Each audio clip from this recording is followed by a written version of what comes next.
senior day on a day where most fans can come to the game, and some of your ex-teammates. Keely, a big senior class that was honored pregame today.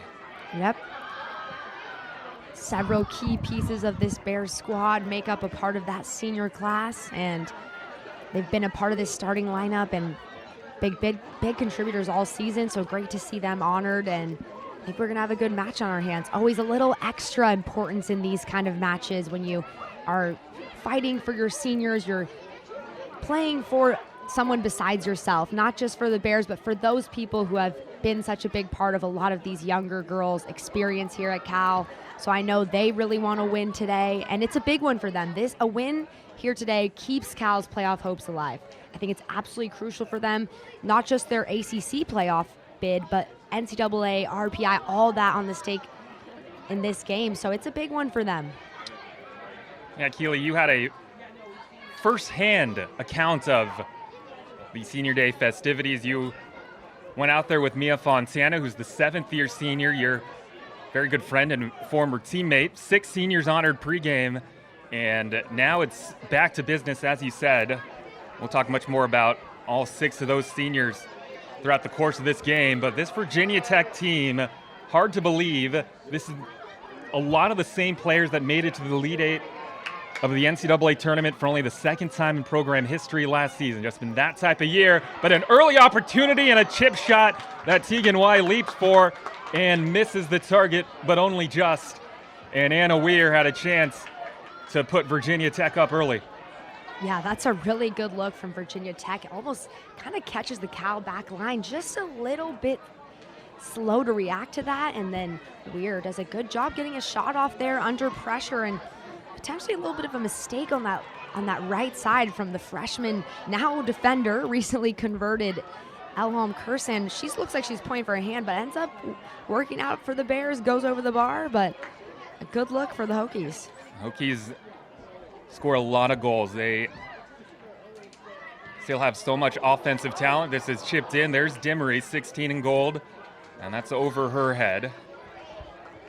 And Keely, you caught up with Dimry after the game. You can watch that interview that Keely did with Soleil after her incredible game winner. There's Hargrove picking up the ball in goal for Virginia Tech, the grad students. Fans that want to check out the interview can go to the Cal social media pages, but I think that gives you a glimpse of just the burst of energy that Soleil Dimry is. She was so thrilled with that shot, and why not? And when you talked to her after the game, what were some of the vibes down there?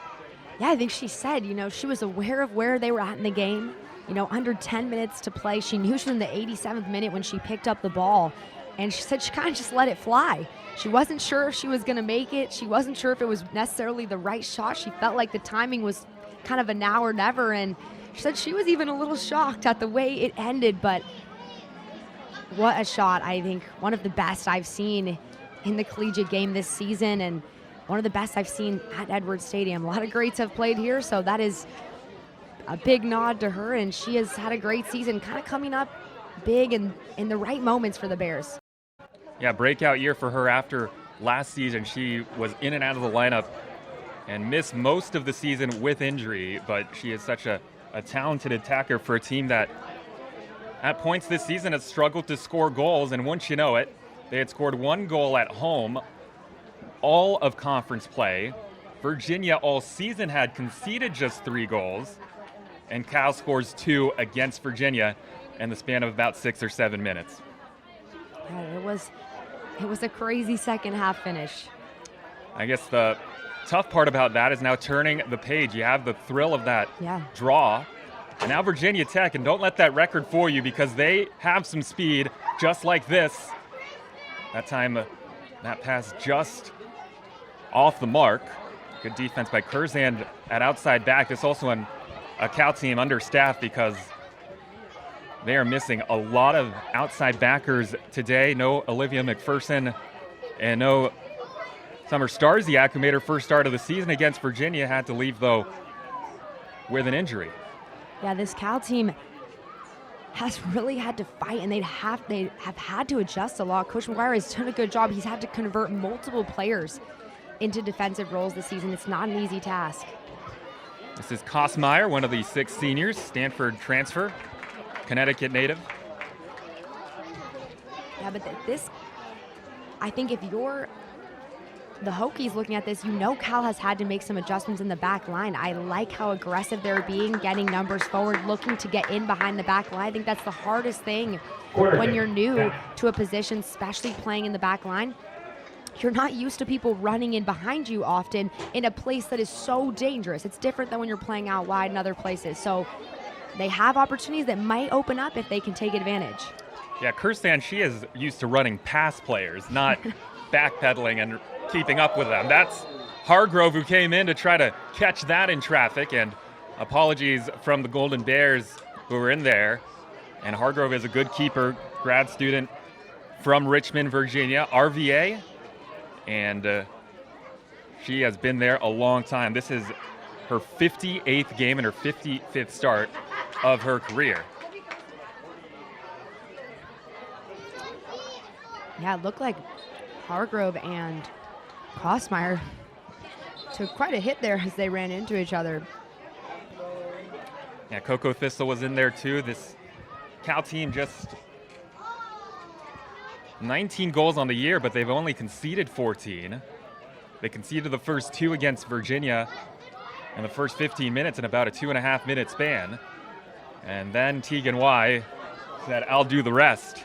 The senior goalkeeper for Cal, back with the club this season, will go pro after this year, but the terrific American, both representing her country and wearing the blue and gold for the Golden Bears. And Akili, another one of your ex-teammates that waited her turn, and man, has she really shined the last couple years.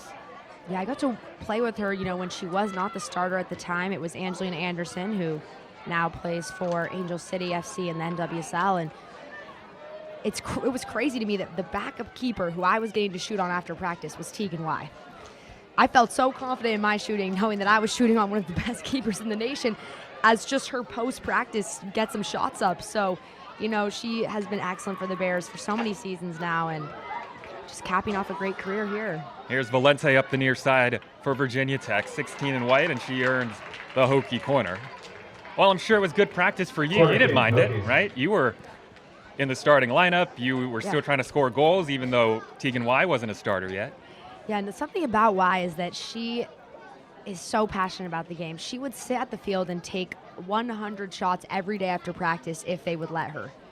And I think she's the same way now, starter, not starter. She just loves the game. She always wants to get better. And I think that's what Coach Moyer said, why she's one of the best in the business. She has such a desire to get better, and you can see how it pays off. Early corner, this is Natalie Mitchell, California native from Temecula. And she is their best player, their leader. This is tipped up for Weir, and Mitchell almost had a clean look at it, but instead I think the flag was up and offside. Yeah, it looks to be calling that one back there, but this Virginia Tech team has come out to play today. They had a tough battle Thursday at the farm. It is very tough to play out there. I can speak from experience. They have a lot of fans. They're loud, and that team is very talented. So I think there's nothing to hang your head on losing out there. And so they look like they don't feel that way. They look ready to go. You can see the energy. They've been pushing the pace, attacking, and I think they look really good. They've had the majority of the opportunities so far. We're only, just under 10 minutes in, but I think they've dominated this game offensively at this point.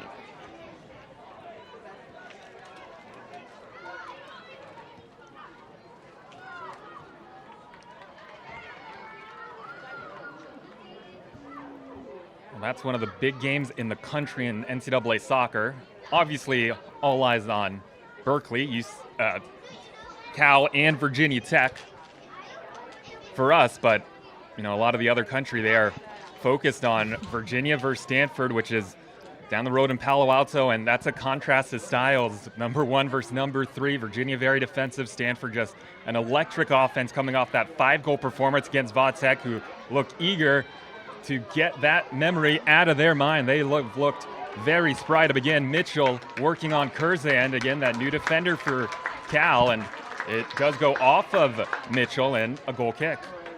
Yeah, it's a good job by Curzan there to get that one out for a goal kick. You can tell she's transitioning into a position that's very new for her, and I think does a good job there. But at the same time, if you're Virginia Tech, I am running Mitchell at her at that left sideline, because you know that Kursand is having to adjust on the fly, and if that's your best player out there, you want her going 1v1 as much as possible, whenever possible. And I think they've already looked to go around that left side a bunch of times already today. For those watching from the East Coast, Virginia Tech fans, 11 in gold, Kursand. Even though she's new to that defensive position, she is one of the best freshmen you're going to see in the country, and she has really shined in her first season wearing the Cal blue and gold.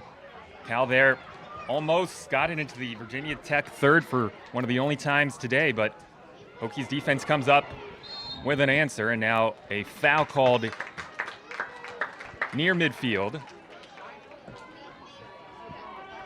And that was Alex Kloss who went to the deck. Kloss, the transfer from Santa Clara, one of the seniors that was honored pregame. And as I said, Keely Roy, our very own Keely Roy, was out there with Mia Fontana, walking out with her family and their dog.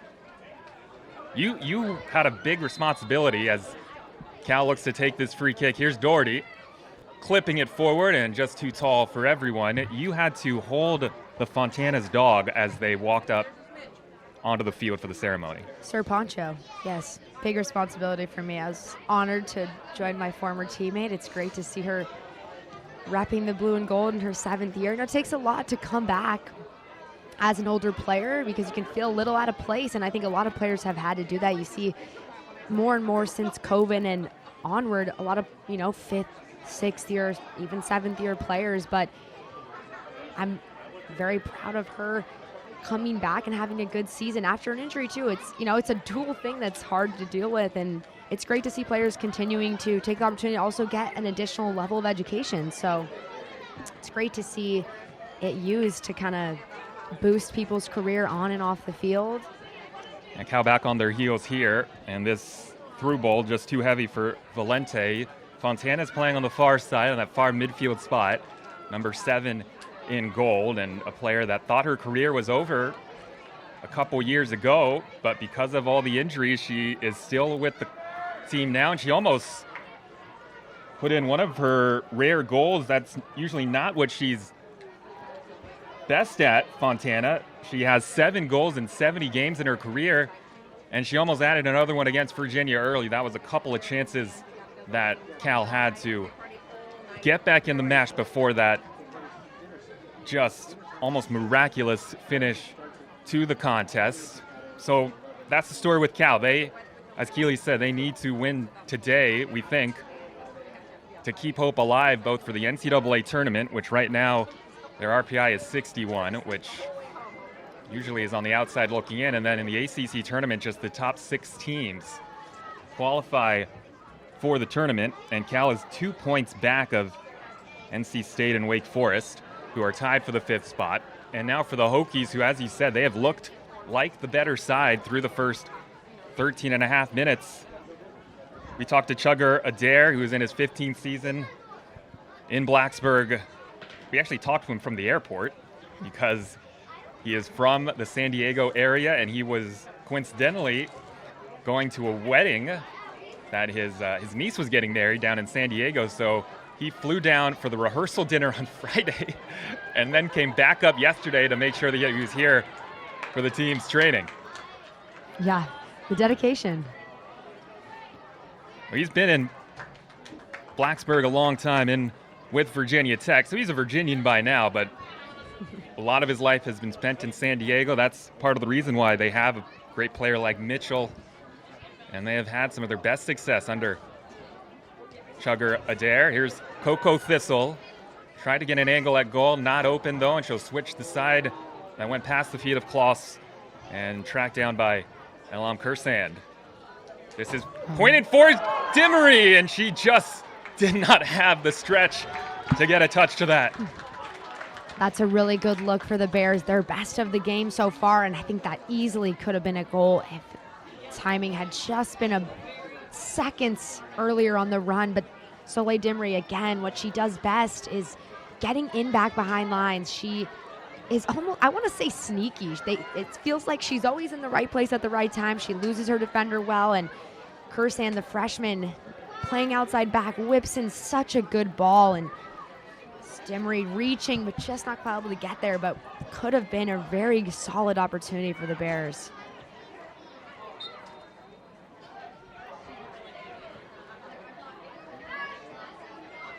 One of the first touches of the day for Noelle Bonflascio, one of these 6 seniors, and she is one of the emotional leaders of this club. She wears the captain armband for Cal.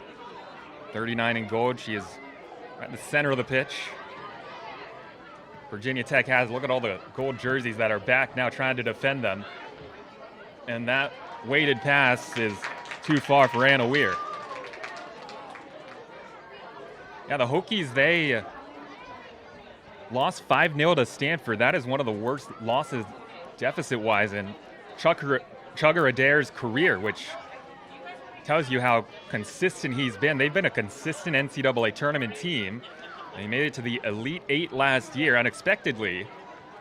And this year just a disappointing season, but that's the first time they've lost by more than a goal. It has been so many late defeats for Vatech on the year, which has added to the frustration.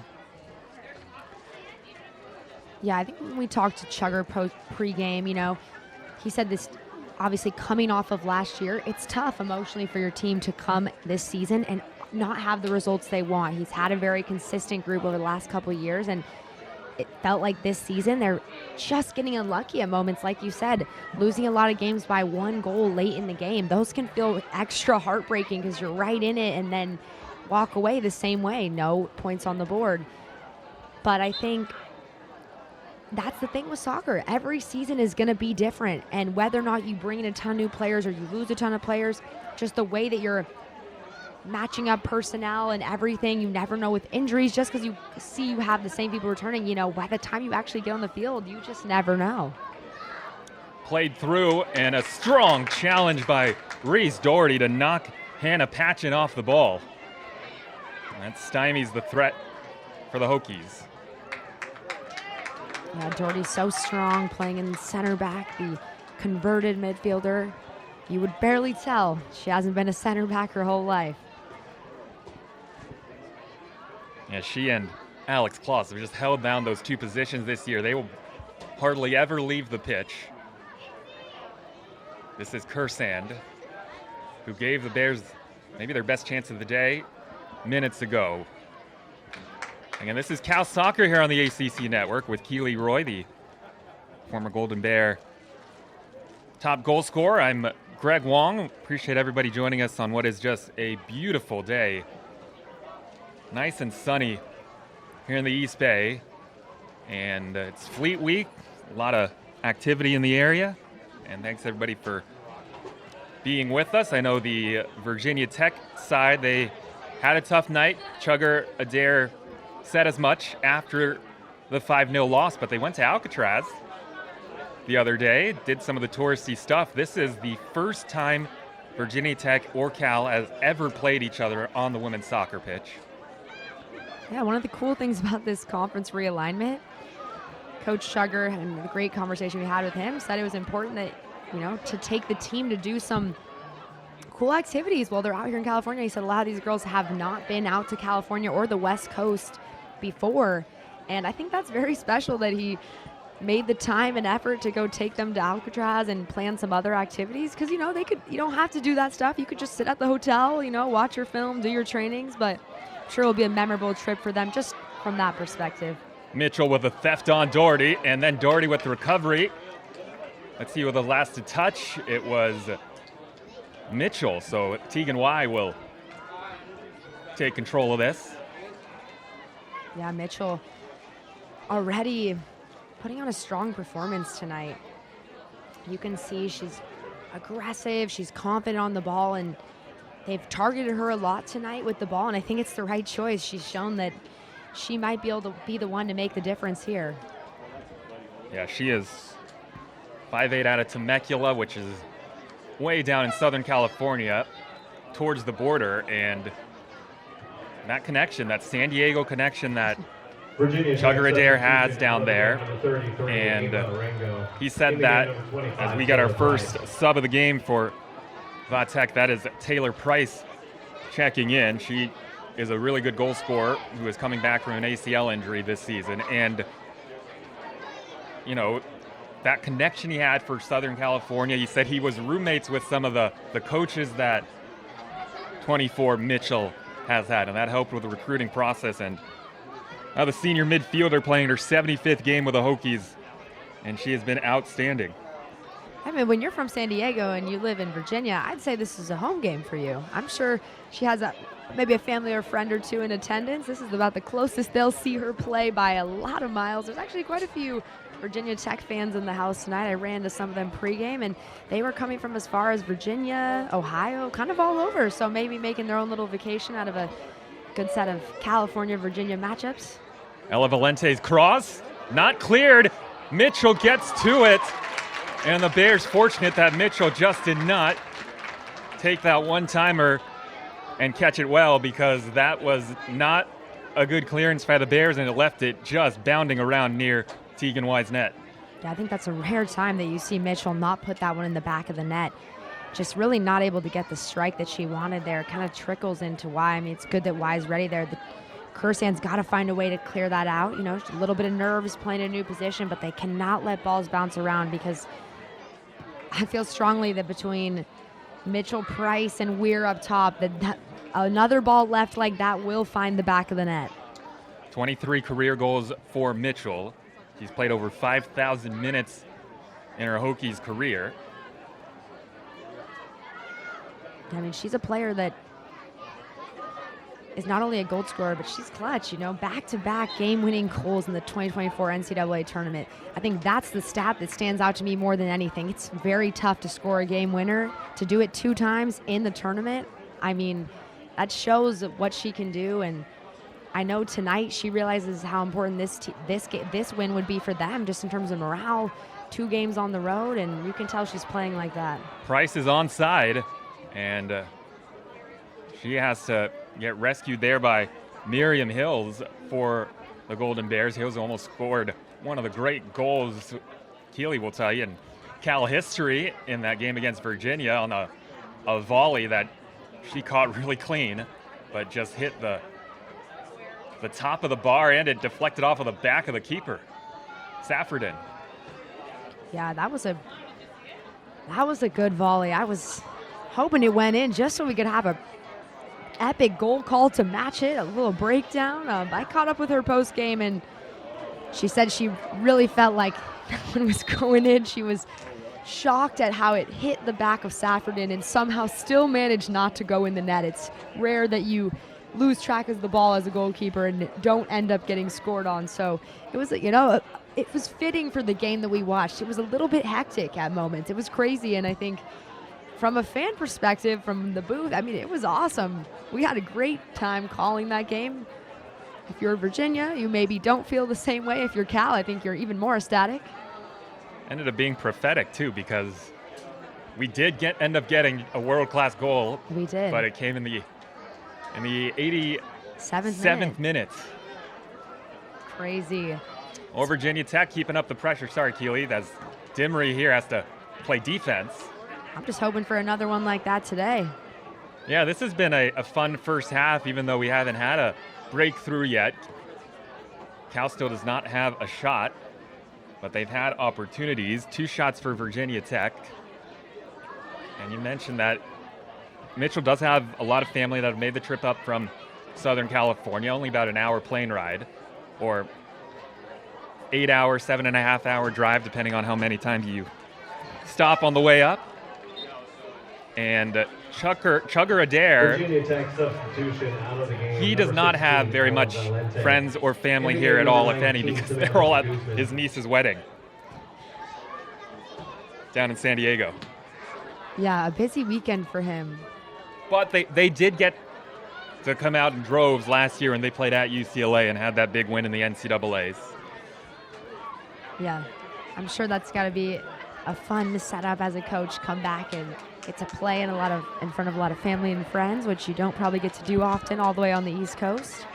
He's got a new family. I'd say lived in Virginia this long. This is his family. You can tell he's very passionate about this team, and well, that's going to be a foul right there. I wouldn't be surprised if this is our first booking of the homestand, and it is. That is Samantha de Guzman, who went in feet first and looked like she barely got any ball, if anything, and this will give Cal a free kick. Yeah, definitely the right call there. Definitely clipped the back of a bond flash, so that'll be a yellow there for de Guzman, who just entered the match as a substitute. Former Virginia State high school champion. A lot of terrific players from the state of Virginia on this team. And Keely, I thought you did a great job last game talking about, for those who don't know, how much of a soccer hotbed the Virginia State is, the Commonwealth. Men's and women's, both the men's and the women's team over at Virginia did hold the #1 spot for a period of time. In towards goal, punched away by Hargrove after there were a few Golden Bear heads that could not make contact, but were diving for it. That's a good ball again, whipped in by the Bears, and just not able to find anyone, but also a good punch out by Hargrove. She was aggressive coming out there, and we do have a player down, a Hokie on that far left sideline. Tough to see who that is.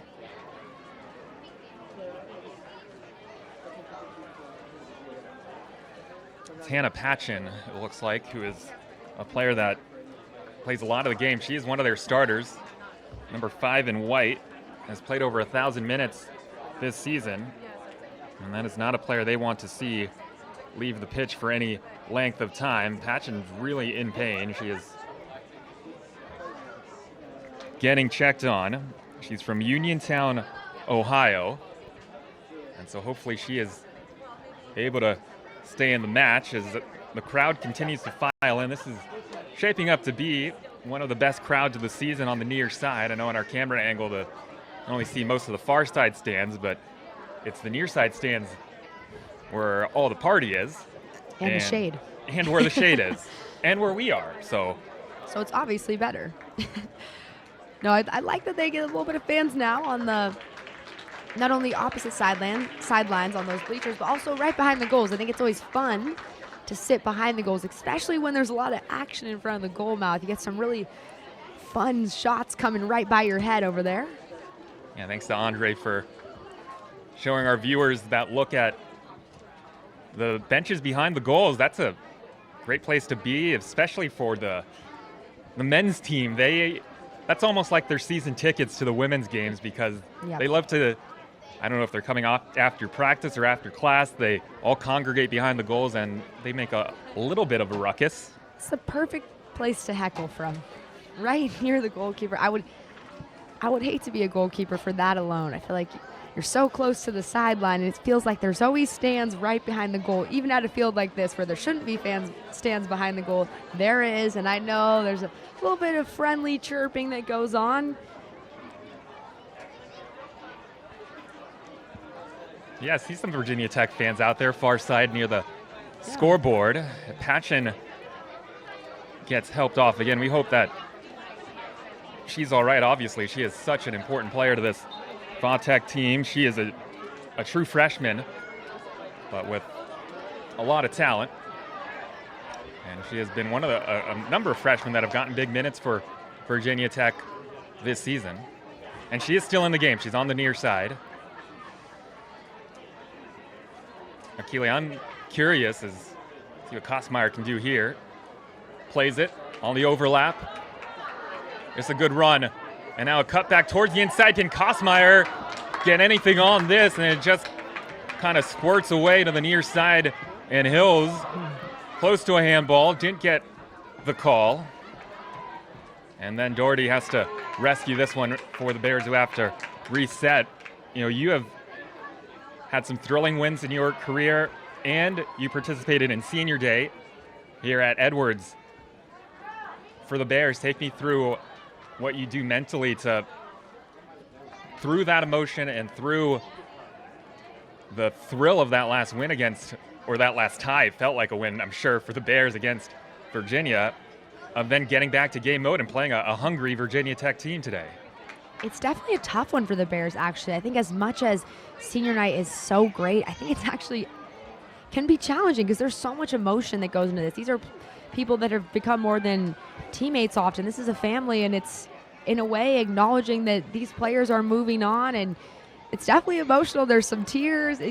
So as much as there's this extra emphasis to win for those players, I think sometimes the emotional point can cause you to come out a little slow. You're kind of still in the celebration mode. You have to cut your warm-up a little bit short. So, there is that, and obviously there's a lot of emotion coming off of such a big game on Thursday, but it's on to the next. They have to have that quick turnover mindset of, that game happened.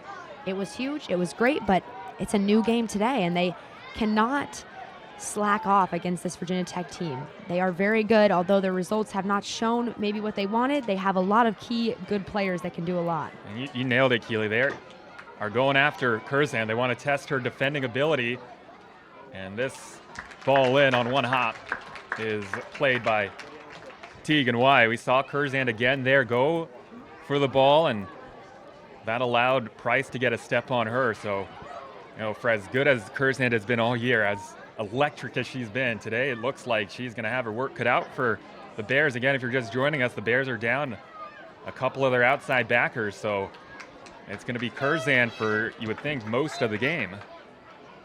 Yeah, this Bears side has dealt with a lot of injuries this season, specifically in their back line.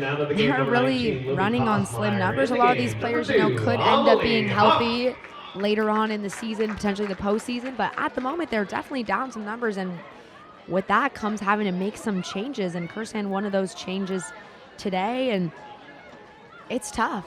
She's a traditionally very attacking player. We know she likes to get 1v1, and outside back is a little bit different responsibilities. Of course, they still join the attack plenty, and that's where the Bears can be dangerous when she is joining that attack. There again, Von Flasher just couldn't get that ball through the Hokies defense, and that leaves the Golden Bears exposed. Flag stays down for the moment. This looks clean. It's Anna Weir who's trying to get around the ball, and then Doherty again says, I don't think so. The defending by Doherty right there is excellent. That is world-class defending. Her ground coverage is some of the best I've seen. She is way behind Weir on that last ball. It's a great ball floated in, I have to say. It puts that Cal back line in a horrible spot because there's no way to really adjust for that, but the recovery speed by Doherty and then to slow down and get a foot in and get that ball away is very challenging to do on the run. It's something that I can't highlight enough. I have been in those moments, and I think that I have been on the other side of them. Well, she, as Keely said, converted. Couldn't tell from that angle. A midfielder now going to center back. Dimry thought there was a foul. It's not called, but it's play on. It might be better for the Bears. Mia Fontana trying to have her senior day moment. Seventh-year senior with this cross. She was off balance and cut out by Virginia Tech. Yeah, Fontana has looked great tonight. Been explosive on that right side, whipping balls in. Thistle almost pulled the trigger on that half volley, but didn't look like she had the best angle, so instead she'll give it up, and Miriam Hills for that spinning left-footed shot, and she earns the corner. Hills feeling confident after that volley on Thursday, decides to take a crack at this one from deep, and she'll earn the Bears a corner with that one. But yeah, I like the Bears. Feel like they're finally kind of getting into their offense a little bit now. Been pretty quiet offensively in this first 30 minutes, but starting to see some sparks of what we saw heavily at the end of that Virginia matchup on Thursday. Here's this in-swinging ball punched away, but for Hargrove, it only gets punched over the byline. So another corner coming for the Golden Bears. That's a really good clearance, though, by Hargrove, because she had a Golden Bear, right up on her. If she does not parry that ball away, that just has to hit off the shoulder of a Golden Bear player to find the back of the net. She is one of the more experienced keepers in the ACC, and this in-swinger from Hills just curls short of the post. Just want to finish up on Doherty. She has played 1,294 minutes this year. It's a maximum of 1,350. So she has literally almost played every single minute this year. That is 96% of the possible minutes. There's a couple pairs on this squad. One of those is Doherty. One of those is Kloss, who have played so many minutes and have been so crucial to the Bears' success. They really couldn't have been anywhere without those players. Why another Virginia one of those Tech in between the sticks? Out of the game, number 22. Coco Ashley Thistle, Bezek. Noelle Bonflasher, that In the game, midfield number group, as well as 28, Doherty Julia have, Thomas. and that is a stat that you don't see talked about enough, but it takes a lot to get out and play 2 90-minute games in the same weekend. That's a lot of ground coverage. It's a lot on your body, and they have really done an excellent job of managing that while still playing well, despite probably being a little bit tired, I would imagine. And this is the back half of the year, too. Yeah. And this is the second to last home game. Here's Noelle Bonflasher. Vines Hills, the German international. And as Keely said, Bears have seemingly taken their, or at least made their presence on the game a little more emphatic. They've had more possession here, but this is a Virginia Tech team that seems dangerous on the counter. Price rolls it in, and that was a scary challenge there. It's still not all the way clear, and only as far as Mitchell now. There's Patchen, and now the Hokies trying to make something of this possession. Ellie Robertson with a low cross, and this time Tegan White comes out to claim it. It's a good little sequence there for the Hokies. They had some good things going and just not able to get a real opportunity out of it, but the ball's in a really dangerous spot, kind of floating around the middle of the goal mouth. Price is offside, and she missed the goal anyway.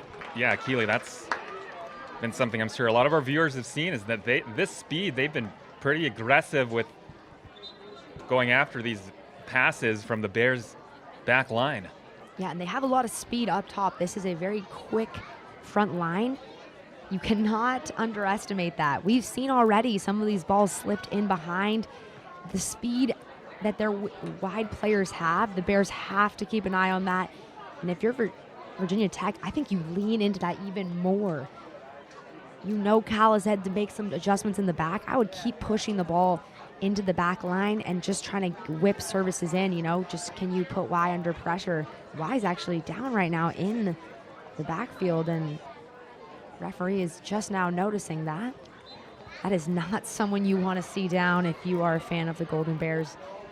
It's hard to believe after the performance she put up last match against Virginia. She was also a little banged up in the opening part of that match and ended up playing the entire game and was just spectacular. And it's Jamie Padilla who whistles the play to stop, and Tegan Y will get stretched out on the edge of the 18-yard box. Yeah, you hope that's definitely not something serious, but the Bears will take a little water as well as the Hokies, and we will see here if Y returns or the Bears will have to go into their keeper group now. Y is such a big part of this back line. She is sometimes the unsung hero just because everyone is so used to her having these multi-save games, often close to 10 saves a game is quite usual for her, but is not usual for a lot of goalies, and she's just very clean and a great shot stopper. We saw last game some of the saves she made with her feet to stop multiple one-on-ones with against a really good Virginia front line. She does a little bit of everything for the Bears, and that's something that they might have to make another adjustment to if she's not able to return. That will be their third new player in their back group today, and it just shows this long season. And it's why I think soccer is one of the most challenging sports, is the wear on your body is so great. It's a long season with a lot of minutes, and there's not naturally built-in breaks to the game unless you have an injury like this. You're playing a full 90 with basically no downtime if you're a starter who is a big contributor, and you're starting to see some of that overuse add up in the end of the season when players start having to come down with injuries, get stretched mid-game. But it looks like Wise walking around.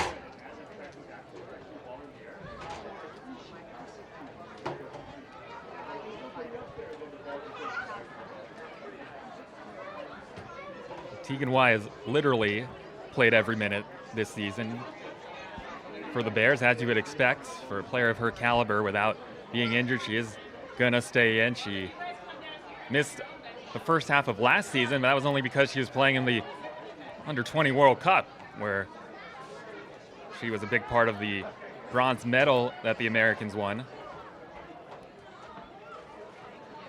Yeah, excited to watch her in the next steps of her career after this.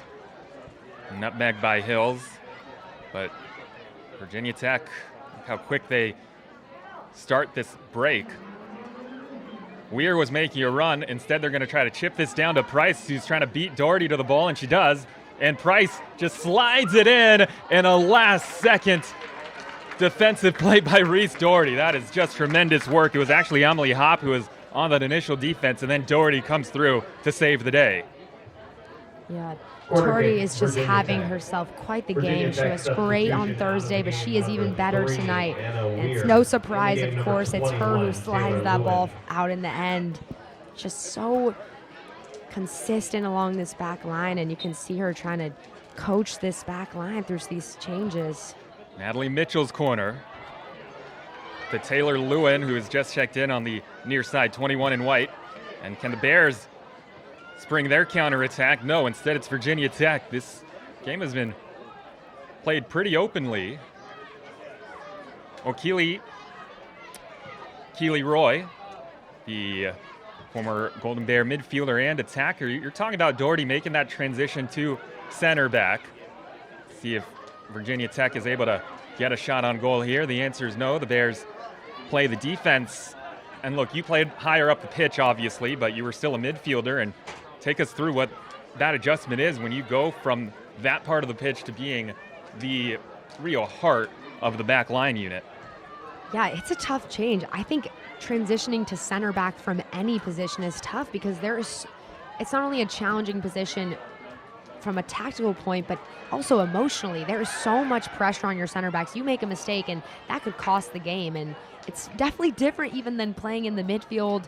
You're still defending a good amount, but you turn the ball over, you get beat 1v1. It likely isn't going to immediately be a shot that turns into a goal. It could, but it's not every time. If you're a center back, you get beat, it's likely a good goal-scoring opportunity. So she has just taken that adjustment in stride and has done such a good job.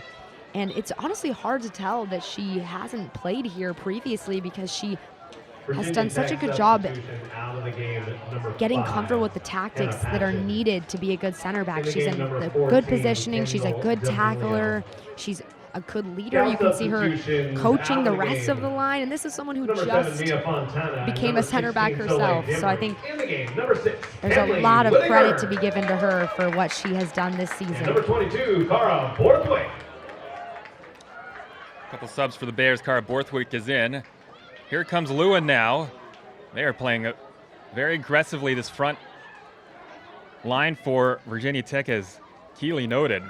The Bears are playing that line right next to where the Hokies are trying to get in behind. They are staying right with the Bears there at the back, and again, they are able to cut it out. And to your point, Keeley, obviously it's different than Kersand, who it's still an adjustment to go from that right midfielder wing position to right back because you still have a lot of offense to do in that spot. There's a aggressive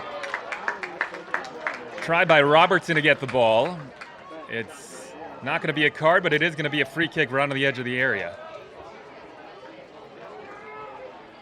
Yeah, that's good work by the substitute. Whitaker there comes in, gets in a dangerous spot, and then draws a foul here. And really dangerous position for a free kick. And for this Cal team who has not had as much offense as I think they would like today, this could be a good opportunity to find a way on the board despite maybe having less of the opportunities. 3 shots for Cal, 4 shots for Virginia Tech. Sorry, the 7th foul, though, for the Hokies. Hargrove setting up the wall.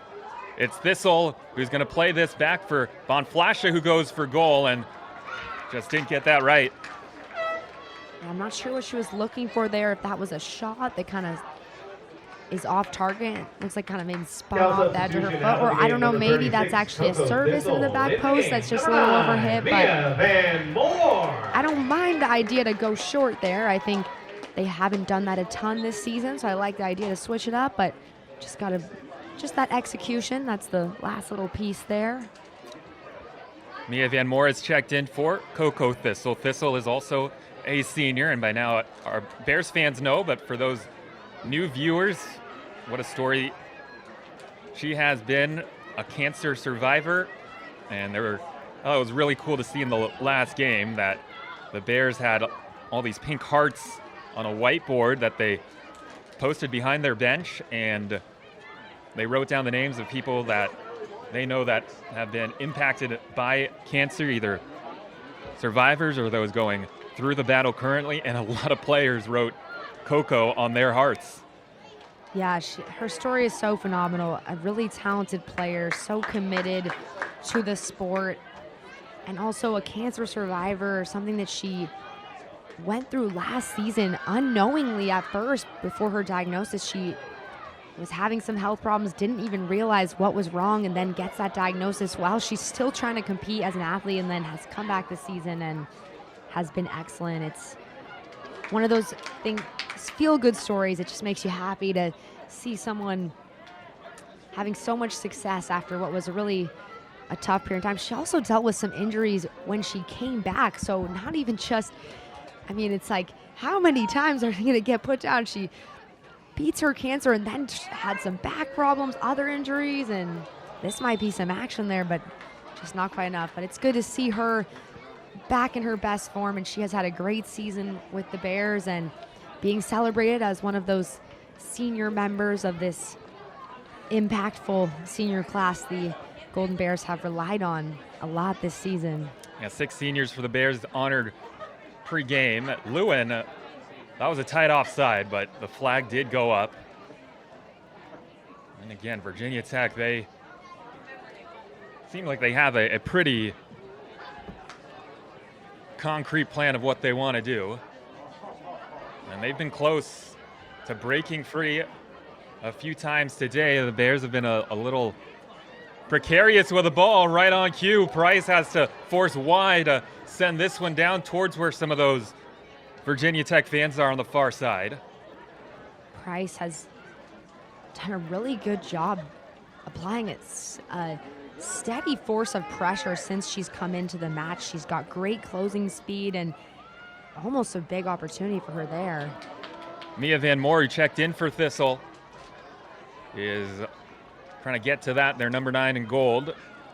Van Moore, the freshman, and it was great to see Mia Van Moore's parents, who came down from Seattle, and they were nice enough to say hi to Keely and myself. I'm sure they were much more happy to see Keely than me. Most people are. She's one of the more popular people in this building, but we thank them for coming down to say hi and for being part of this big crowd today. There's a lot of fans here, and you said a lot of maroon as well. Yeah, it's one of the best parts, I think, of working in college sports versus professional is you get to meet a lot of the people who have really impacted these athletes' lives, and those are the families. And I think that's one of the best parts about senior days is getting to have all the parents out there with them, because it's almost equally as much a journey. And as the it dogs, is. right? And Yeah. the dogs, Yeah. of course. What's Mia's dog's name? Poncho. Poncho. Sir Yeah. Poncho, you called him earlier. Yeah, he's titled in the household. Yeah, he's seen a lot of soccer matches in his time. He did have a very kind of regal gait to him when you were walking him out. This is towards the box, a nice catch by Hargrove. That looked like an NFL receiver going over the top of a cornerback to make that grab. Thought that was OBJ. Yeah, she has been great tonight. very clean coming out for balls, whether she decides to go and punch it out or go with her hands. She has not bobbled the ball once tonight. Although the Bears haven't tested her a ton, she's been really clean, and I think she knows that they need that to stay in this match tonight. Well, we're almost through with the first half, and the Bears will not be content at all with a draw. Not like last game against Virginia. This is 1 minute. one of those games where the Bears, they have one of the toughest schedules in the nation to close it out, with a road game against Florida State and another match against Stanford here at home to close out the year. 2 top 5 clubs.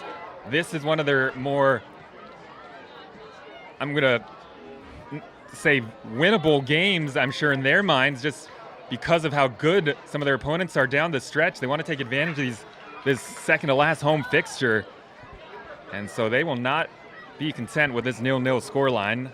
Yeah, that's the challenge of ACC play that we talk about all the time. Is there's very few easy games. There's basically no easy games. This would be a matchup that you would say, oh, okay, you're not playing a ranked opponent, but this is still a really good Virginia Tech team. And when you look at the ACC from a national perspective, the ACC has 7 teams in the top 25, including 1 through 3 and number 4. So almost the entire top 5 as well.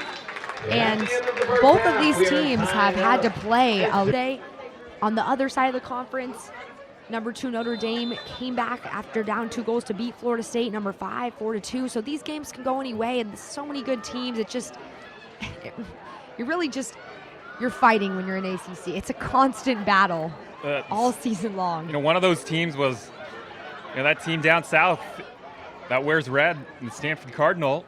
They didn't make the ACC tournament last year, ended up going to the College Cup, but Stanford, the difference is that they knew they were going to be at least an at-large. What the ACC tournament at least does for Cal is gives them more games to boost the resume. Exactly. And that's, again, we still have a lot in between those moments, but that's why the ACC tournament, not necessarily to win the whole thing, but just to pick up more and more wins. There is so much meat on the bone in that tournament. Even if you don't get the auto bid. Here's Kosmeyer trying to thread it through, and there was some congestion there for Thistle. Yeah, you bring up such a good point. I mean, that tournament is arguably maybe even tougher to win than the whole thing. But it just gives you the opportunity to get more wins, and likely more wins against a ranked opponent, since most of those teams in the ACC tournament are ranked. So definitely a huge opportunity for Cal if they can find a way to squeeze into Anna Weir sends this to Tegan Y, and that was not a clean catch on the near post. A little bit of a contact behind Y in the net there, but referee saying to play on, and Y will get lucky with that one. A rare bobble from her. Yeah, Price, I think, made that a tougher catch than Y originally thought. Good to see that Tegan's all right. She had to get stretched out, checked on by the trainer towards the end of the opening 45, but this all-time great keeper for the Bears, Tegan Y, is back in there to try to play out the second to last home game of her career, but it is the senior day that Cal has, and obviously the last game of the year against Stanford. There's just so much at stake in that match as usual. I think part of it is because they want senior day to be on a Sunday, but also because that Thursday afternoon against Stanford, there's going to be enough emotion as it is that they don't really want to include the extra tears of senior day.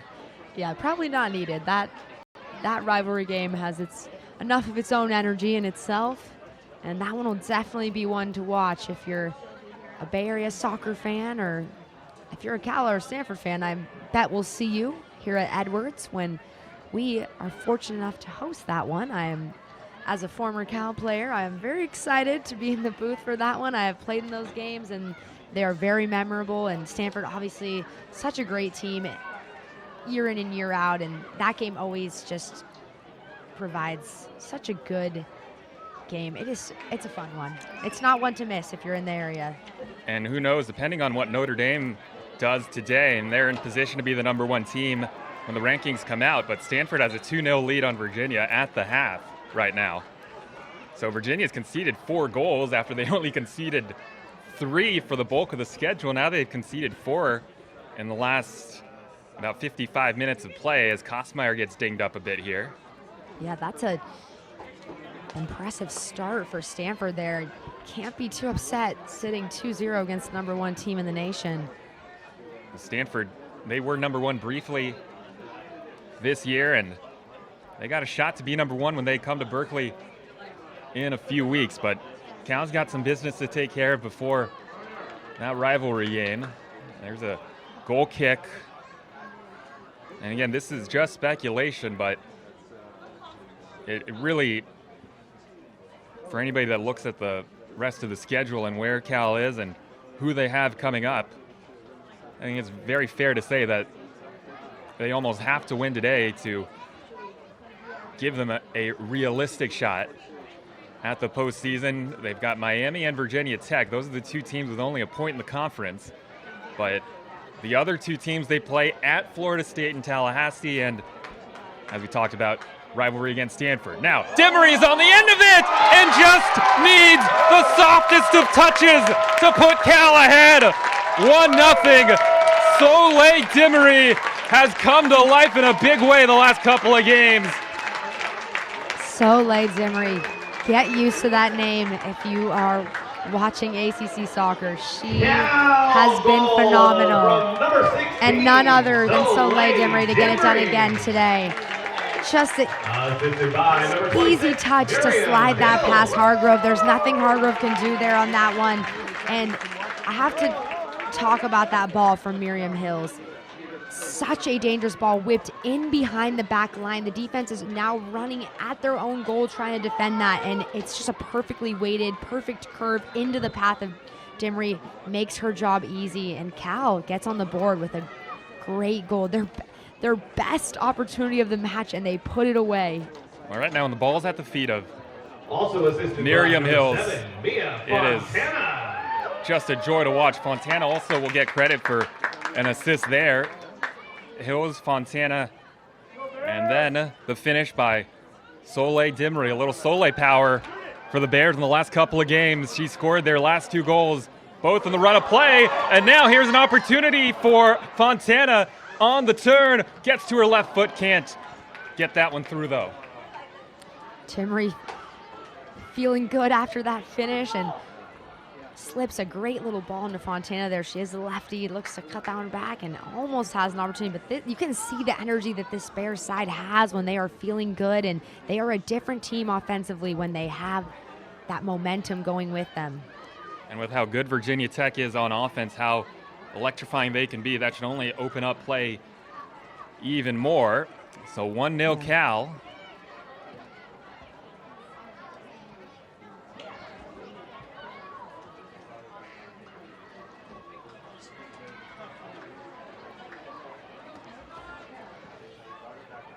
Tech has played in a lot of shootouts this year. They had a 4-4 draw against NC State, and Tegan Y had to, I think, maybe shake off her hands after making that catch. That had some steam on it from Hannah Patchen. Yeah, real good hit there from Patchen. Doesn't have a lot of space, but able to generate a lot of power. And if that hadn't been pretty close to Y's vicinity, could have been a real scoring opportunity.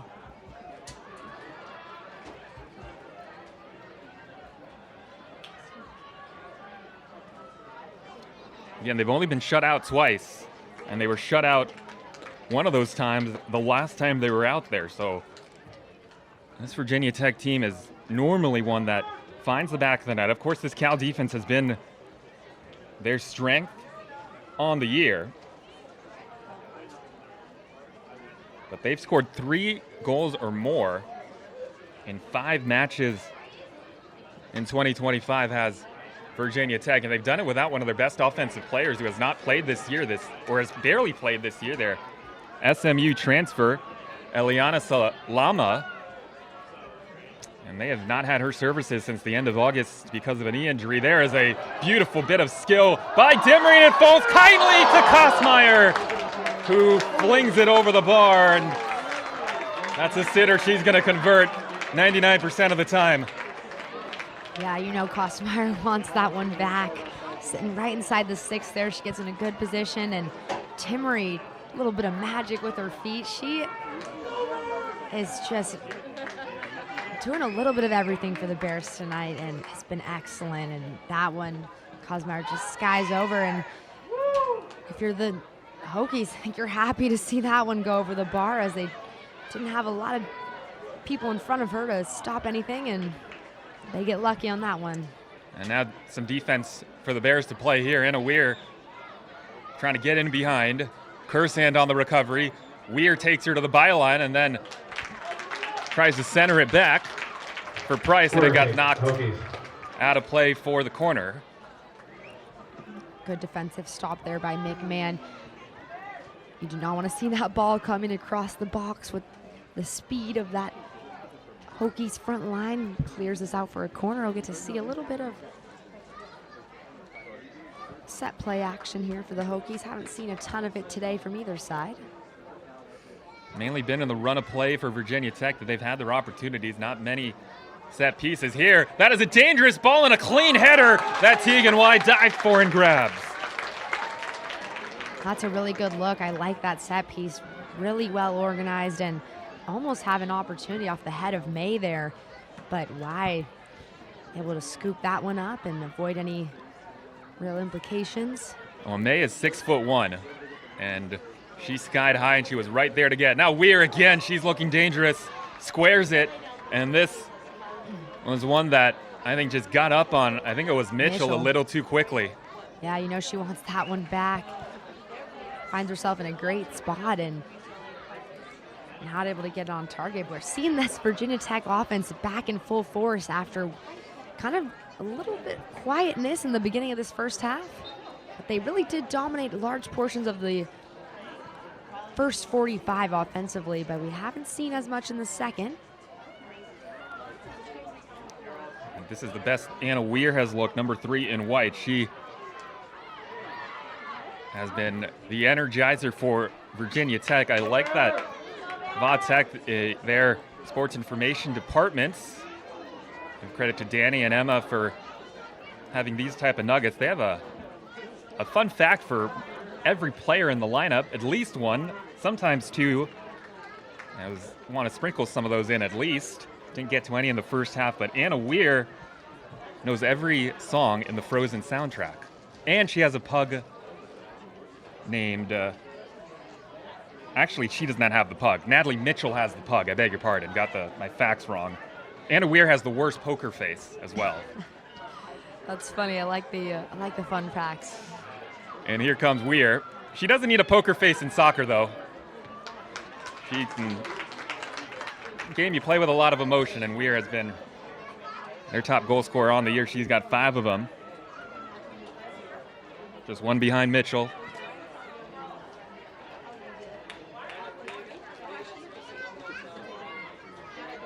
So Mitchell, speaking of dog, you know Fontana has a dog, Sir Poncho, yeah? And yep. Natalie Mitchell has a pug named Peggy. And here comes Mitchell. Maybe she heard us talking about Peggy. She got that extra burst, but Tegan Y comes out to collect that. Tegan Y also a big dog person. Her little pup is in the stands and was out there with her family, and she has a little tattoo on her arm of her dog, so you know she's committed. I'm sure she's very glad to have her whole family, and puppies family too. I think dogs are family as well. So they're here for senior day. They'd be, yeah. I mean, I know they'd be barking at the front door if the family left without them for senior day. Yeah, it's almost rude. Certainly a dog of the stature of Sir Poncho. Yeah.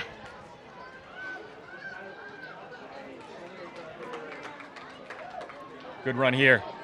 Down the center of the park, and just that last touch let down Miriam Hills, who continues to just spark something every time she gets to the ball. That she does. She loves to get forward from the back line, very creative, not afraid to take risks, and that one will earn them a corner and another opportunity. I think the Bears have so much good momentum offensively. You can feel this energy is really shifting their direction. Now's the time, I think, to try to go for a second and see if they can really pull away a little bit. I don't think you want to hang around with this Virginia Tech team that, like you said, is known to score in most of their matches. Good high header, and it is Hargrove that has to grab it. Not the cleanest hit, but still, that had some hang time, that in-swinging ball that gave the Bears a chance. And Hargrove sends the Hokies on the break. That is Ashley Vizek out of Leesburg, Virginia. And a tussle now with Dimry, and then taken away. And here comes Kursand, and this is where she thrives, and a good challenge there. That is beautifully done against the freshman Kursand. And that was indeed Peyton May. And now Dimry forced to pick up Kursand on this near side with the defense, and does the work to at least make Virginia Tech kick the ball out, and it'll be a throw-in for them. Yeah, Dimry has... Ashley Cowell does get the throw-in. Yeah, Dimry's able to slide that one off of the foot of Weir there. She's doing a little bit of everything. Having a career weekend, I'd say.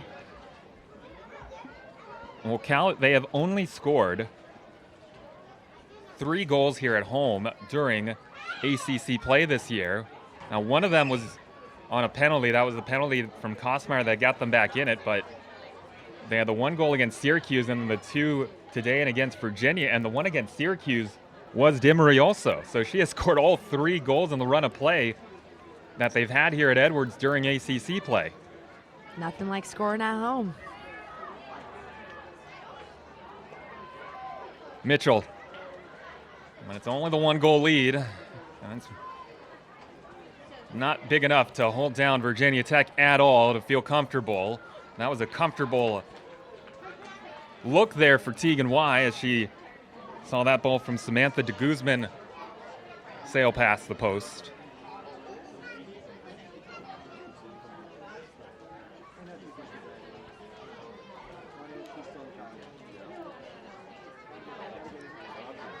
Disappointed we haven't been able to see Olivia McPherson, who is another freshman just like Kursand that looks so talented, has been so impressive in her young career. She's out with an injury. Kursand was also nicked up in the match against Virginia, but was able to stay in and back out there today, and she has played the entire half. And now 60 minutes, hour of play. Yeah, Cal definitely working on a little bit of limited numbers today, which makes things tough. It's not, when you're not able to rotate players in and out, you're asking a lot physically of people, and you're not able to make as many adjustments as, you know, Coach McGuire and staff might like to be able to make if they could. Kosmeyer, oh, beautiful touch. Kosmeyer again can't hit the targets. She did the hard work, a nasty bit of skill, but then too much on it. A little cheeky flick over the Hokie defender, brings it back down to herself, and then just not able to get that shot on target. Number 7, Mia Fontana. In the game, number 6, Kenley Whitaker. Well, obviously disappointing. I know Kosmeyer wants to score. She's had a couple point-blank looks in her senior day. Fontana leaves the pitch, and she was part of the goal that Dimry finished off, but that build-up, as you said, between Hills and Fontana, that was so impressive. And as somebody that knows Mia so well, like you, Keely, want to get, you know, more of her story in a second. There is Soleil Dimry, who put the pressure on Hargrove. She was looking for the corner, and Hargrove had to make a backpedaling save. But Fontana, Keely, Bears fans know just what a inspirational tale she is. In fact, she, between the injuries, and then she also thought she had a chance to go pro a few years ago and decided to come back to school, and that's when another one of the injuries happened. Take us through just what incredible arc she's had to get to this point. Yeah, she has had quite a career at Cal, has battled a lot of injuries from when she first got here, came in and dealt with an injury in her first season. Then obviously, as we know, the ACL that sidelined her last year. And yeah, also for a minute there, went and trialed out with an NWSL team, ended up not pursuing that all the way, gets the opportunity to come back to Cal, her home. She comes back out here. Coach McGuire happy to welcome her back on, and then now in her 7th season, still making an impact and has been a big part of this team this season as she closes out her career at Cal. I know that's exactly how she would want it. I think all she would want more is an NCAA tournament appearance to cap things off, so you know that they are on the hunt, and today's game is crucial for that, and she plays a role in the goal today that has them up 1-0, but there is still a lot of time left. We keep talking about how important this one is for Cal, but it definitely feels like a game that must be won. That's the voice of the former Golden Bear, Keely Roy. I'm Greg Wong here on the ACC Network. This is Cal Soccer, and the Bears in must-win mode down the stretch of the season. Here's this cross, and Y can only get one hand on it. Weir was lurking. It'll be collected by Mitchell, who sends it back in, and there are no white jerseys there. However, Peyton May keeps the threat on for Virginia Tech. This is Buto. All right, beg pardon, that's actually Hannah Patchen. Buto was not seen today as number 6. And there's a good run. This is Ellie Robertson playing it wide, and that takes a touch for a Hokies corner. Virginia Tech really putting the pressure on Cal right now. Why on that last one having to come up with a save, and that almost kind of bounces across the goal face, and they're going to have another opportunity from the corner flag here. We've seen what they can do offensively. They have a lot of threats. Cal has to be clean here if they want to stay up in this match. Ella Valente had a couple nice services. Now here comes another that comes off the head of May. And this time a nice clearance just to get it to Tegan Y, who is never afraid to get that far away from her line. But this is not cleared all the way. Crossed and cut out, though, in the end by the Bears. Another deflection. McMahon couldn't get it free. It got around Bonflasha. It was Patchen who had that opportunity. And the Bears just hanging on by a thread here as we have an injured Bear, and she does get back to her feet, but a card comes out. It looks like that is going to be maybe on the first foul, actually, but it looks like it's going to either way go against May.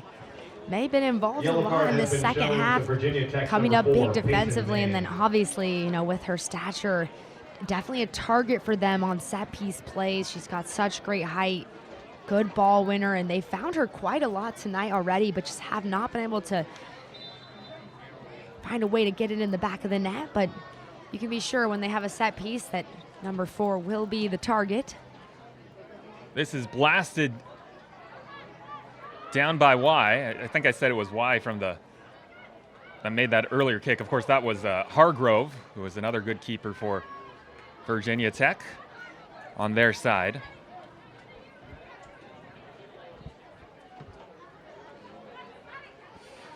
What were you seeing there on that couple possessions that Virginia Tech had, those couple opportunities? Cal just being a little careless with the ball? Honestly, no. I think this Virginia Tech team has some really good offensive threats. Obviously, their season, with how things have gone, it might not feel that way at times. But like you said, they have not been shut out a lot. They have found ways to get on the board consistently, just have struggled a little bit closing out games. And they have the pieces. The speed they have up top between Price and Weir, it's dangerous. It's not something to sleep on. And I'm surprised this is not going to be a foul here. And it is. Referee is going to signal that she will stop play. I think that's Whitaker down there on a really tough tackle. Yeah, it's Mitchell who clipped her. No card shown, but Kenley Whitaker, sophomore out of Wilsonville, Oregon, former track star in that Portland suburb. And she is back to her feet now. Of course, Cal is so depleted injury-wise, and that might have to do with part of it. Virginia Tech has kept the pressure on, and the Cal back line has not taken a breather today. They have not. They have had a busy weekend. ACC play, it really never slows down.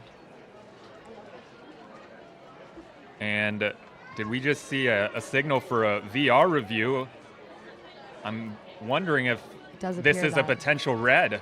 That's the only way they can go to review here with the ball at this part of the pitch. It's for a potential red card. So we're going to get the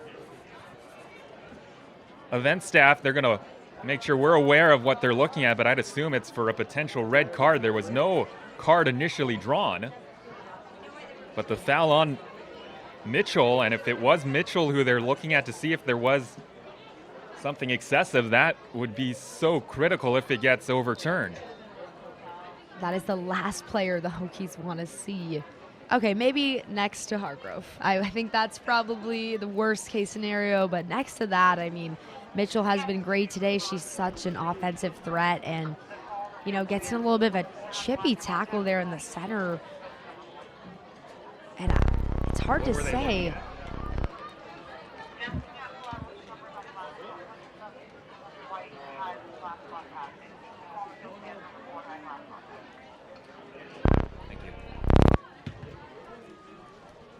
All right, thank you to the event staff here at Cal for making us aware of what the review is. And we were partially right. It was Mitchell who got the foul call, but they were wondering if it was actually Peyton May instead. And so if Peyton May was the person that committed the foul, she's on a yellow card as this bounces down to Hargrove. So that's why they could go to review, potentially to give a yellow after the fact, since that would turn into a red. But it was not Peyton May. Yep, that makes sense there. I could see that she is on that yellow from earlier. Also a player that the Hokies probably don't want to lose. She's been a big part of that midfield block and done a lot of work defensively for them as well. Weir continues to attack. Curzan tries to set it up for Mitchell. What a sliding job there. Mitchell, though, gets another shot, and Tegan Y with a spectacular save to keep the Bears in front. Y is just excellent. That is an incredible save by the senior goalkeeper there. Gets off both her feet. Great height to parry that one over on a really good look. Against another keeper, that might be a goal easily. And Virginia Tech has to go back to the drawing board here. They'll get a corner out of it, but I think you're looking at that and you're wishing that was a goal. You're thinking it really easily could have been. In her 50th game of her career, she comes up with one of her best. Virginia Tech looking dangerous. Lewin, can she get on the end of this off a deflection? She might have been offside, but the flag stays down and Bears are able to play through it. I think it was Bonflasha that had that initial slide challenge that denied Mitchell the first chance, and then she got back on it again and hit it pretty flush, and T&Y with just some acrobatics to keep this for now a one-goal game. But right now Weir is deep in her bag, goes for goal, and right to the person Cal wants it to. That is Tegan Y. That's the sixth save for Y tonight. She has come up big as she continues to do game in, game out, and she is getting close to 200 career saves, and I think she might just hit that mark today if things keep up how they're going. But this Cal backline has got to find a way to stop some of these shots before they go all the way to Y. They have not been great about that in the second part of this second half. It has not been their best defensive performance. Still a lot of time, can clean that up. I've been lucky that Y hasn't let them get punished, but got to find a way to deny some of these shots. Virginia Tech knocking on the door right now. And here's more combination buildup, and it's Weir. And this time Curzan able to recover.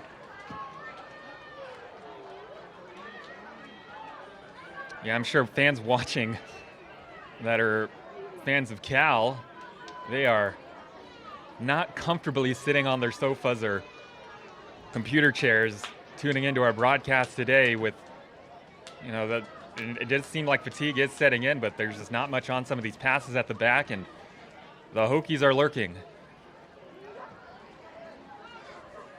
Yeah, I mean, despite having things not gone their way this season, I think always a lot to play for in this conference. You could have an upset any day and be right on the front foot again against some of the best teams in the nation. So for them, this is important to finish out their season strong. They have come off some really good seasons, and something that they noted is they have not had any players transfer out from last season. So Coach Chugger and his staff have done a really good job. The girls are very happy here, with the day and age where transfers are plentiful. That says a lot about this program. So I think finishing strong kind of can help solidify what they do have here and put them in a good position for next season. Cocoa Thistle's allowed to tie her shoe. Very nice of the referee. Yeah, I think it's a credit to Chugger Adair, who took over for Kelly Cagle, it was her daughter Maggie that scored the goal for Virginia. She just scored a goal against Virginia Tech a few weeks ago, or the last game they played. And remember, they almost tied that game at the death too against the #1 team of the nation. So he takes over, does Chugger Adair, and it is Cal 6-7 substitution. It is indeed Chugger. Whitaker in the game. He has created a great culture with this program. Fontana, a big round of applause. She checks back in. And for those wondering, his real name's Charles, but he goes by Chugger because his dad already is Charles, and he didn't want to go by Charles Jr. His dad took Chuck, Charlie, so for reasons that are still a little unclear, he just went by Chugger as a kid, and the name stuck. Interesting little move there from Kosmeyer to keep that one alive with the big, almost punt-like ball in. And, of course, it's Dimry hunting, as usual. I thought that was I like how he said when we talked to him pregame, he said that Chuck feels a little bit too formal. And that the girls don't call him that. No one calls him that, he said. And we said, so maybe coach, and he said that even felt a little too formal as well. He actually prefers to go by Chugger around the girls as well, which I think is, a nice touch to the culture they have within the program. Very comfortable and a very family environment, and he's obviously done such a great job with this program, and the last couple of years have really made them into one of the powerhouses. And although, like we said, the season maybe not what they planned on, regroup, and I have no doubt they'll be strong going into next season. In the meantime, we had a funny little, for our Gen Z audience, how about that? We'll catch up on it after this corner, but good little laugh on the Cal sideline here. Yeah, I did not notice that. No surprise. There's the corner that hit the top of the net. All right, Keely, please. I wasn't trying to either. I mostly was wondering as Whitaker came off, I was like, is she trying to talk to the sideline about something? She had her hands up, and I now realize the sub was 6 coming out, 7 going in. So she was going out to the sideline saying 6-7, 6-7, all the TikTok trends, and I had a good laugh as I saw the staff also trying to decipher what was wrong with her, and she was really just trying to get a little laugh out of the sideline, and nice little bit of personality you get to see from this Cal side, who's got some big personalities on this team that add to what is a little bit of the soccer flair they bring as well. Keely, there is no way if you were not on this broadcast that I would ever have noticed that. I actually wouldn't have known what it was either if I did not coach. The kids can't get enough of it. I have to deal with it every day, and I didn't realize this age, still get a good laugh out of those ones. 6-7, am I right? Yeah. Yeah. It's a very complex. It has a very complex etymology too. Yeah. This is a cross that goes into the side netting. And there's the #7 sub. That's Mia Fontana looking there with her left foot, but not able to find anything. The game's slowed down a little bit here on both sides. I think probably largely due to the fact that both sides haven't gone into their bench much, especially in this second half.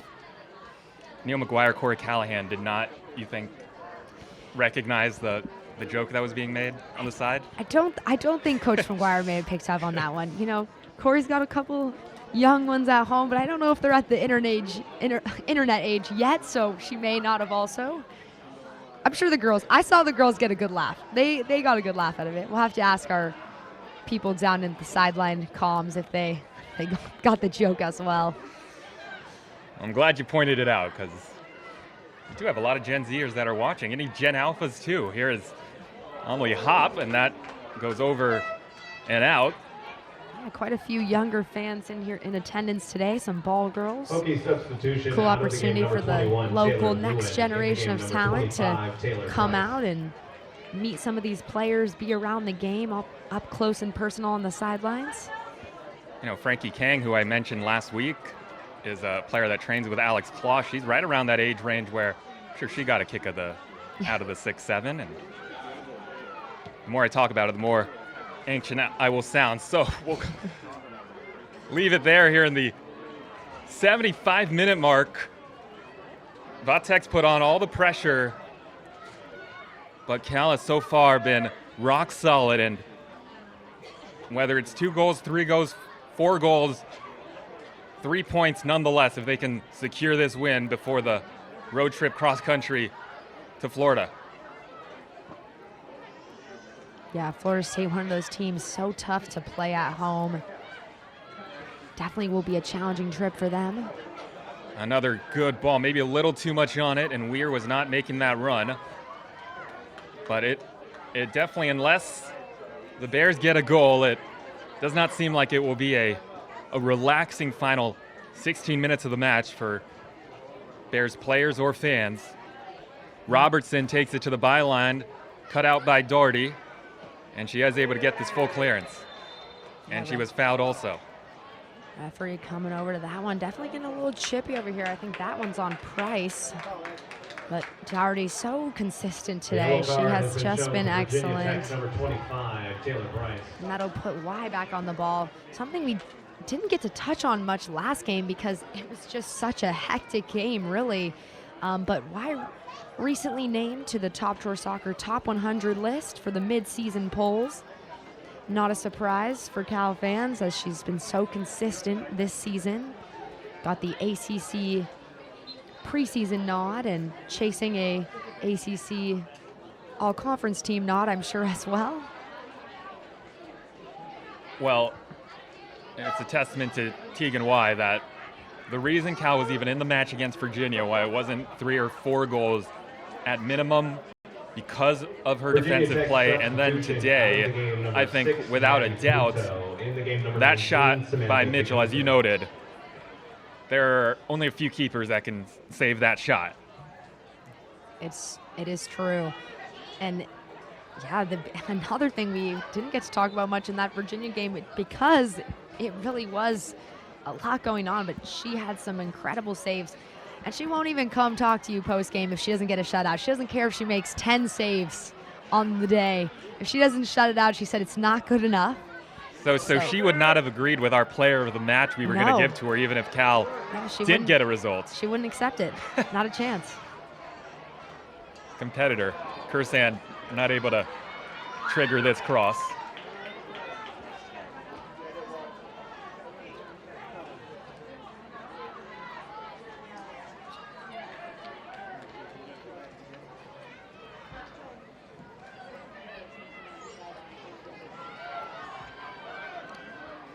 I don't think Kosmeyer was onside. She was not. So 13 more minutes left. Greg Wong joined by Keely Roy here on the ACC network. And Virginia Tech scrounging to try to get at least one equalizer, and they have looked like they certainly have the capabilities. Slip through. Price with a good look. Doherty came in last second. Price still gets it away. And it was wide of Tegan Y and the post. You see the frustration there on Price's face because she knows that was a very good opportunity for them. And she does a great job under so much pressure. She's being tackled as she breaks through. She's like half on her kneeling. She manages to get a decent shot off still. But again, I think it's Doherty. The defensive effort tonight by her has been phenomenal.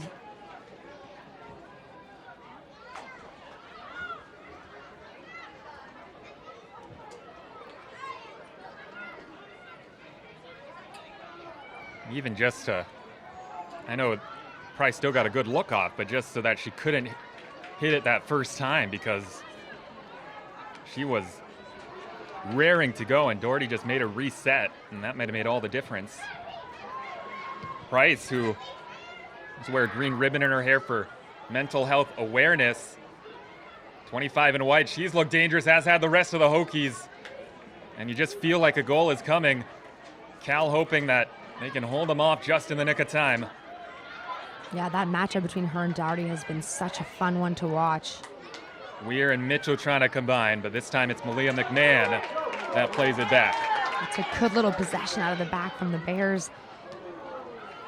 Not able to find anything out of it, and it's Virginia Tech again on the ball. Here's the first time you've called Kylie Marshall's name, one of their big-time leaders, the junior from Ashburn, Oregon, or Ashburn, Virginia. Number 20 in white. Here's Patchen going for goal, and again, we've said it once, we'll say it many times more, Tegan Y with a save. Why? It's hard to put into words. She is just so good for this Bears side. And she just does it with such ease. It never looks like she even feels the pressure of the situation. We've seen a little bit of calls here from this Virginia Tech front line. They feel like it's a little bit of stalling on the kick there, but referee's gonna let it play on. To be frank, right now, the Bears, they just look gassed on a lot of parts of the pitch. This undermanned team, they have had to play and have minutes carry some heavy minute loads today, and the Virginia Tech attack is off on the front foot, but the defense has done just enough. Curzan with a clear. Kosmeyer can't control it though, and it's back to Marshall. Yeah, Virginia Tech definitely dominating this part of the half. Like you said, Cal, they're working on low numbers, but they're fighting, and they're just trying to preserve this lead, it feels like right now, but Valente, can they hold on? Beautiful touch. Tries to square it for Marshall, and there was just 1 foot there to keep it away. Now Patchen with a left foot. It took a touch through, but it went off a cleat and comes back outside. Virginia Tech knocking on the door right now. They want one, they're hungry, and they have got numbers in the box. De Guzman. Again, a deflection. It is just attack after attack, and you figure it's going to stay this way for the final 9 minutes. Can this Golden Bears defense hold up? Hannah Patchen clips it. Marshall.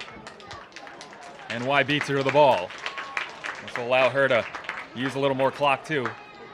I see the referee signaling to Y to get this one out of her hands, and Cal just trying to hold on here in this less than 10 minutes left to play. See if Kosmeyer finally can get one to go. She plays it now far side. It's Fontana.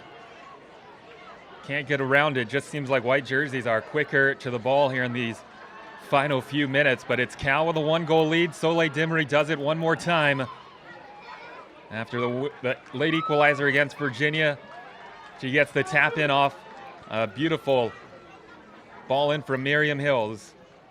That has been the difference maker so far, but you can see Virginia Tech pushing so many numbers forward. It looks like they've actually moved to 4 in their front line right now, and they've got everyone above the half other than their keeper. And De Guzman trying to work around Curzan, and there is an aggressive play on this near side to steer it out of harm's way. That was Emily Hopp has barely touched the pitch this year, and she's pressed into duty with some injuries, and she makes a big play there just to give Cal a chance to catch their breath. Yeah, Cal just trying to close out this half, and that is one of the things you work on in college soccer. This season is long. You have to know how to finish matches, and it feels like Cal is a little bit in that position right now, and not a bad spot to be sitting in as long as they can figure out a way to do so, and they'll look into their bench to get a little bit of that. And one of those is the goal scorer, Dimry, coming back on. Yep. So good all day for the Bears. Fresh legs, Dimry and Van Moore, and those two, they have, I'm going to say, one goal in mind. Obviously, they want to score, but they'll also be making some beelines to the corner flags here as we continue to tick away. Well, you played in a lot of matches like this, Keely, I'm sure, when you're just facing an onslaught defensively and you're out of gas. What is it like being on the pitch in these moments as a defender? Yeah, as a defender, you're in survival mode. You're just thinking, can I clear my lines? Can I get the ball away from the goal? It's really, it feels like you're just locked in and you are just in the present moment. You see the ball, clear the ball, get the ball out, clear the lines. Simplifying things, really. Truly, yeah. And I think finishing out games, though, it's such an the teams that can finish out games are some of the best teams in the nation for a reason. It's so crucial in this sport to be able to close out matches.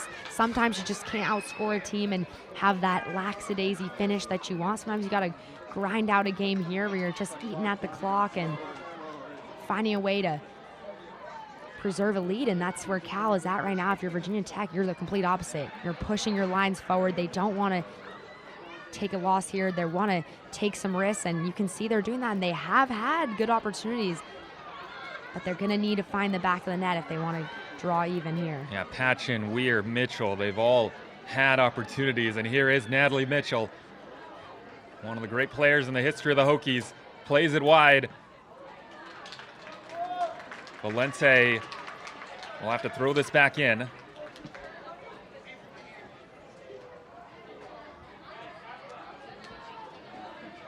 And now a long cross just past Weir.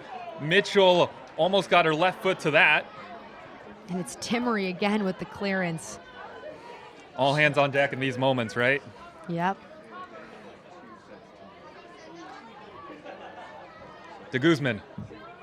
Guzman trying to get some space, and she was able to get that to goal, just did not hit the net.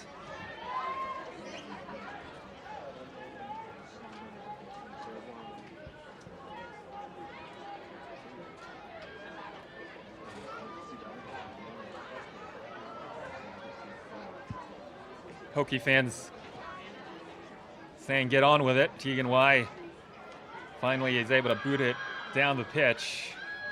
Cal finishes the year with 2 of their final 3 matches against top 5 opponents. Florida State might drop out of the top 5 after they lost to Notre Dame, but Stanford might at least go to 2. They have a 2-1 lead against Virginia, and around the 80th minute of that match down the road on the peninsula.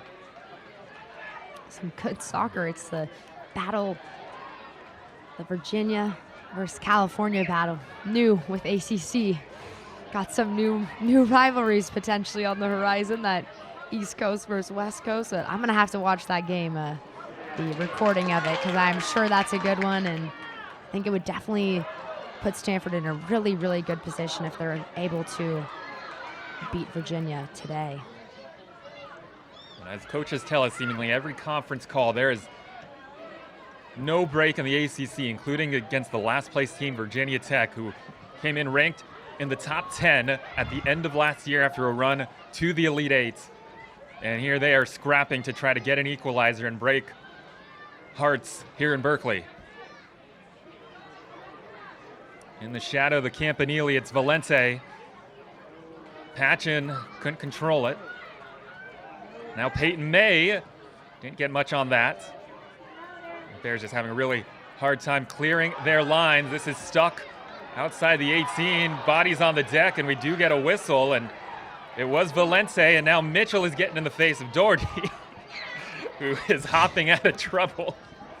Yeah, Doherty said, I do not want any part of this. She has a couple hop skips backwards, but probably the right choice. That's not who you want to see get into a foul trouble for the Bears, but I do think it was Doherty trying to come around. Hard to say who that was for the Hokies. There's a player down on the ball who appears to still be down, and it looked like it was Doherty trying to come around the player and get the ball, and that's always a dangerous area because, you know, if someone is down on the ground and people are kicking at the ball, it definitely can be dangerous, and that could be what we have here right now, getting some medical attention on this one, and it definitely will be a free kick for the Hokies once they're able to make sure that player is safe. And this is a prime opportunity for them. You know, just over 3 minutes left to play.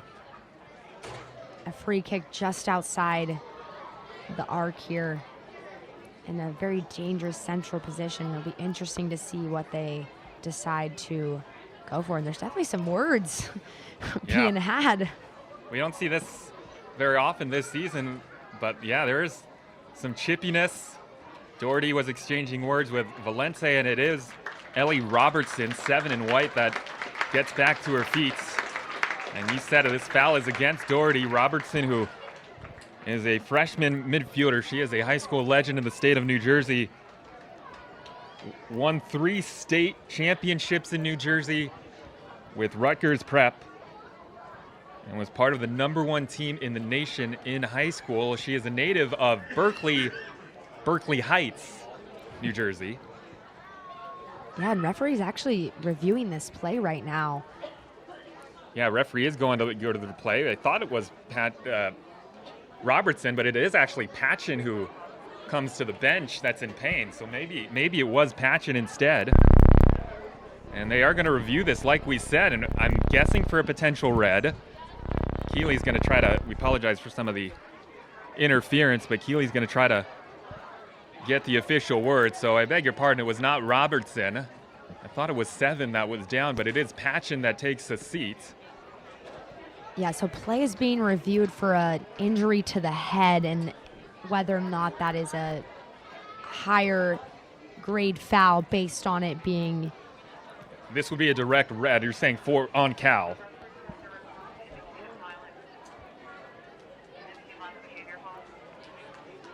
We're looking at some kind of. Thank you. They were looking at a Cal player potentially. Thank you. Virginia Tech. Okay, yeah. So they were looking at a Cal player. Thank you again for our event staff. I think it must have been Doherty, who was down there, who got the foul, but nothing comes of it. The call is upheld. It's just a foul with no card. But now Natalie Mitchell has some mean intentions. 24 in white. She will go for goal dangerously, and Tegan White was positioned perfectly to push it over the crossbar. Corner kick, Hokies. Had a feeling she was going to go to goal with that one, and Y is ready, tips this one over the bar. I thought for a second she might actually try to grab the one. I think she decides to play it safe and tips it over the bar, but now Cal got to defend one more time here. It's a corner kick. Robertson was also there. She took it herself. And now up in the air by Valencia, and this time Y will claim for herself.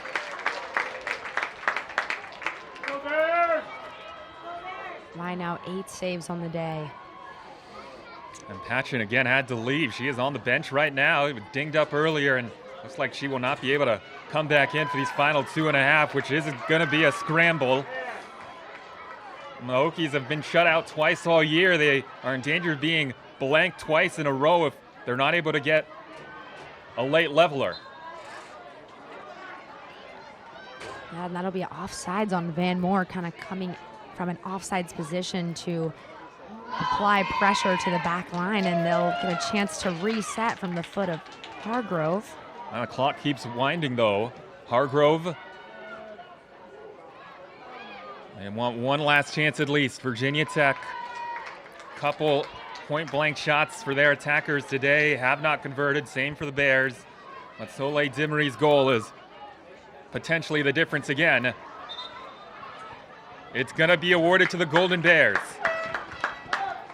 Yeah, these are crucial moments right here in this match. Less than 2 minutes to play. Cal has to be sharp here and just get the ball as far away from the goal as they can. If you're Virginia Tech, can you just create some chaos? I think it's safe to say we're at the point in the year where all you're looking to do is survive and advance, even though it's the regular season. And Cal is certainly looking to live up to that mantra now. Another goal would also do the trick. And can the senior Kosmeyer get something on this? The answer is no. I think the Cal bench wanted her to take that towards the corner flag instead. 1 minute remaining in the game. Minute to go and the clock is ticking. Virginia Tech has it. See what they can do here with what could be a last opportunity or two. They almost did it against Virginia. A header on the very last touch of the game that went wide of the post. Like you said, they have the capability. They have shown they do not back down at the end of games, and they are going to look to go for it here. Robertson with a ball in. Bears can clear this. to really set them up, and that is beautifully weighted to the other side of the pitch. 20 seconds. Mitchell. It does fall down to a Hokie, and then it kind of nicks its way to the near side for de Guzman, who's trying to get an angle. De Guzman goes for goal, and that will do it. 7, 6, 5, 4, 3, 2, 1, 0.